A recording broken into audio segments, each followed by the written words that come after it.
Morning, everyone. Welcome to CANTO. Welcome to Trinidad and Tobago. All protocols observed. I'm going to share briefly on our journey to digital transformation. I will be hitting on some things the minister mentioned yesterday in the opening ceremony and some things that the PS mentioned. Now, when I look at definitions for digital transformation in government, one struck out to me, and I will synopsize it like this. Digital transformation is government's optimization of the use of digital technologies to streamline, innovate, and improve the quality of services for its citizens. Now, there are several tenets. There are 9 tenets. But the main tenet is focused on leadership, on government leadership. And in direct response to this, in July of 2021, the government formed the Ministry of Digital Transformation. Their mandate is to provide a new way to address the end-to-end consumption and delivery of goods and services to customers using appropriate digital technology. And in the assessment of this, they defined 3 pillars of delivery. One pillar is digital society, the second, digital economy, and the third, digital government. Now, the PS would have shared comprehensively on each area, but in summary, digital society is ensuring everyone has access to affordable ICTs. Digital society, digital economy, which is what we are speaking of during CANTO towards a digital economy, focuses on doubling the impact of the ICT sector from 4% contribution to 8%. And digital government, we can look at it on 3 chances. One is digitizing of records, then digitalizing of our business processes with using appropriate digital technologies.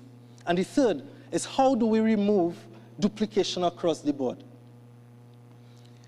In the execution of this, the National ICT Company of Trinidad and Tobago, better known as iGovTT, has a significant role to play in the support and implementation of same. But iGovTT in itself has been going through a journey. Remember, this is a journey to digital transformation. 22 years ago, as a secretariat under the Ministry of Public Administration with 14 persons, Cleveland Thomas was one of the pioneers, thankfully, and most of us know Cleveland Thomas. The role at that time was on Fast Forward. And Fast Forward was our national ICT plan to get us to connectivity. How do we connect all of the government agencies and ministries?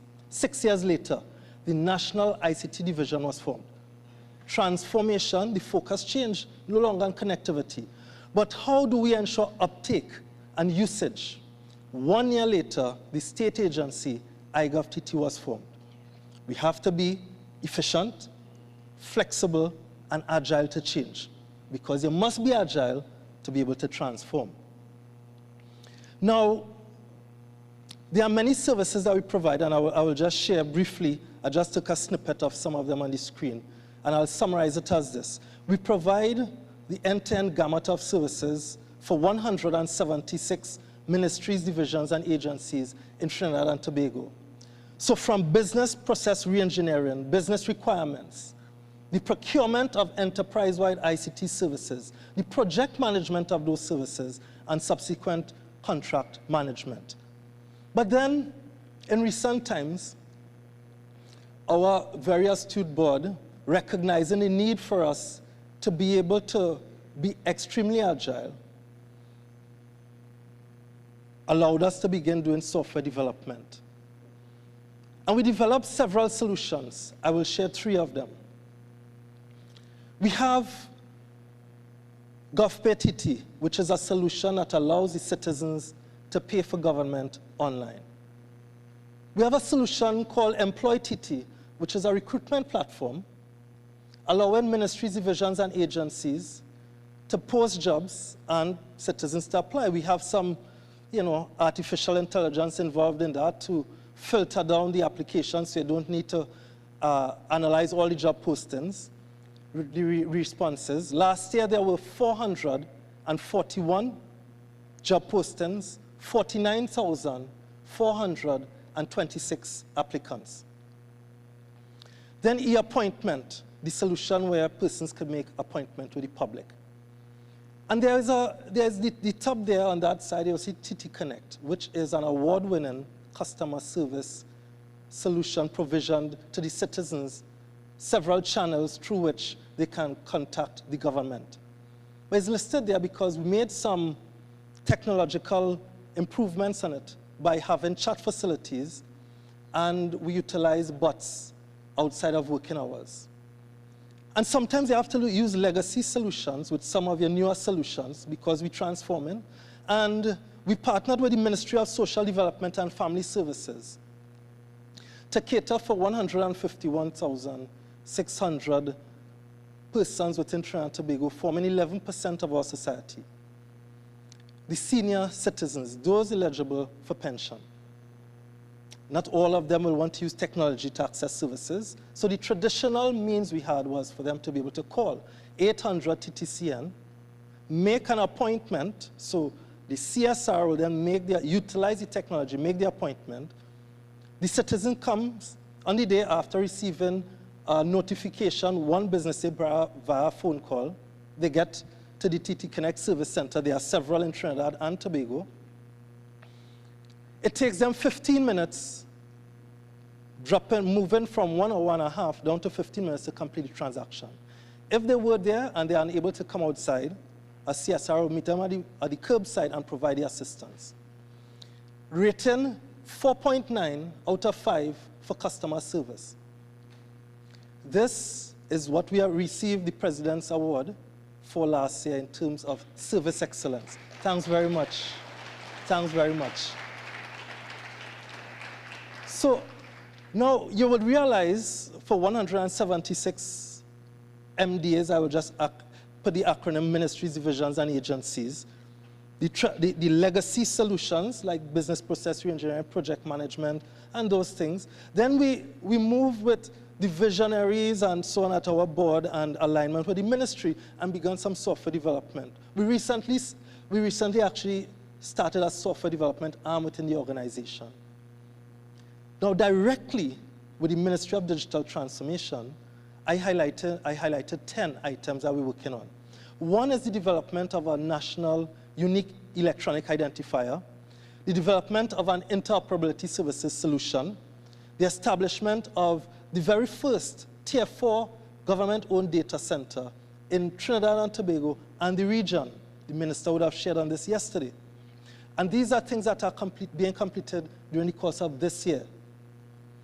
The fourth is some additional focus on cybersecurity. Development of an establishment of a developers hub, development of a hybrid cloud solution, the implementation of connected communities. Sometimes we go to South Korea and in Seoul and the communities are connected. The first in Trinidad and Tobago is meant to be in Arima. It is called Connected Arima, and we are advancing initiatives in that regard as well. The establishment of an integrated services center. This is a 24/7 omni-channel approach to service delivery from government to the citizens. The PS would have mentioned access centers. We currently have 13 access centers in Trinidad and Tobago. These are areas where persons can access Wi-Fi or use devices to complete whichever tasks they desire or receive training. We are doubling this amount during the course of this year. And the last I have is the implementation of free Wi-Fi in public spaces. The minister yesterday would have alluded to several that exist, and we are rolling out 16 during this year. Now, if you put in perspective all the legacy things, then no, that alone has its own transformation in terms of project management, procurement, and so on, because we have a Procurement Act and OPR and a number of things that go with it as well. And we transform and move into software development and solutions and, great customer ratings, and we have a plethora of things that we're dealing with. We are doing a lot of things, which is very important. But because we're in Trinidad, we need to use our local parlance. We're doing real thing. We're doing real things. But then you'll say, but Charles, come on, you have a presentation here and it's not, you have incorrect spelling because you have R-E-A-L. If it real is R-E-L. But in Trinidad and Tobago, when we say real, we mean plenty. But the reason I wasn't like a dichotomy, should I have real or real? Because when we're speaking of deep things, we tend to say, boy, that is a real thing we're working on there, boy. So we're working on real things, plenty, but we're working on some deep substance matters as well, right? So permit the spelling versus the pronunciation. So we're doing real things and real things at the same time. Now, as a wind down, I just want to share briefly on 3 of the items I would have passed over in the analysis just now.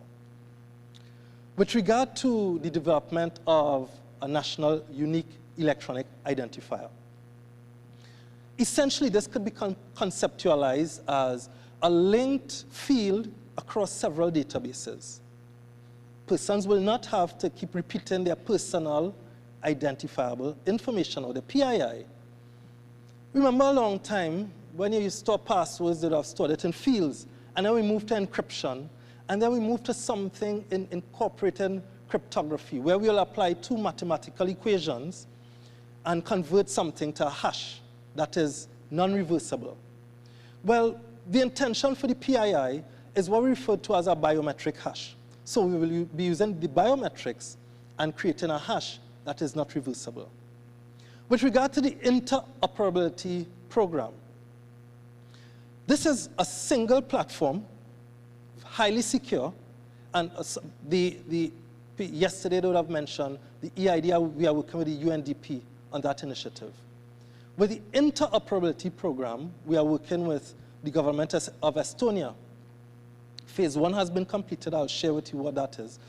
But it is a highly secure environment that enables connections between different ministries and agencies.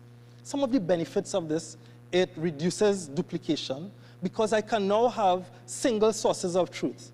Rather than providing my address, when I go to Ministry A and Ministry B and Ministry C, who is the real owner of my address? I can simply ask them, is this address correct for Charles?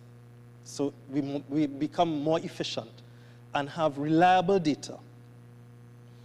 It also breaks down the silos of my data is mine. Yes, your data is yours. We just want to ping and determine if something is accurate. Phase 1 has been completed as of December last year. Phase 1, what does it constitute? Phase 1 is using real test cases. We established tests of connectivity between a couple of the agencies already. We continue to work in this present time in Phase 2. Phase 2 is 17 weeks long, and then we move to Phases 3 and 4. The intention is that several of the ministries across Trinidad and Tobago will be on the platform. And the last I'd like to share on, the PS would have shared on this, but the establishment of a developers hub, as it speaks directly to the theme of CANTO, which is toward a digital economy.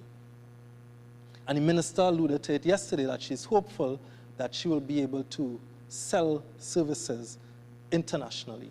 The developers hub, the PS would have mentioned 500 persons on a platform that is virtual, that allows for and enables the hosting of solutions that are developed using open source technology. That is of specific desire to the government. 15 teams advanced of the 500 odd. And each team receives a $50,000 contribution or disbursement so that they could work on their proofs of concepts. The proofs of concepts were submitted on the 15th of January and being analyzed now. And each team has to do, like, let's call it a Shark Tank pitch. And then the top teams in each problem area that the PS would have defined continue to develop for 6 months, and they receive a grant, not a grant, a contribution of 350,000 TT. It's our intention to create an environment that these services cannot just be hosted locally, but for the region, because in transforming, all of us could work together, help each other to grow. But internationally as well, to generate some funds and contribute directly to us moving in Trinidad and Tobago from a GDP of contribution from 4%, helping us along the line of 8%. Ladies and gentlemen, I thank you very much for your time. It is a pleasure to be here to speak with you all. Please enjoy the festivities that our Twin Island has to offer. Be sure, if you have some time, to visit beautiful Tobago. And I look forward to us all working together. We would have shared how we are on our journey transforming to a digital society, economy, and government. And we trust that you all could do the same, and we could work together to advance together. Thanks, everyone. Thank you.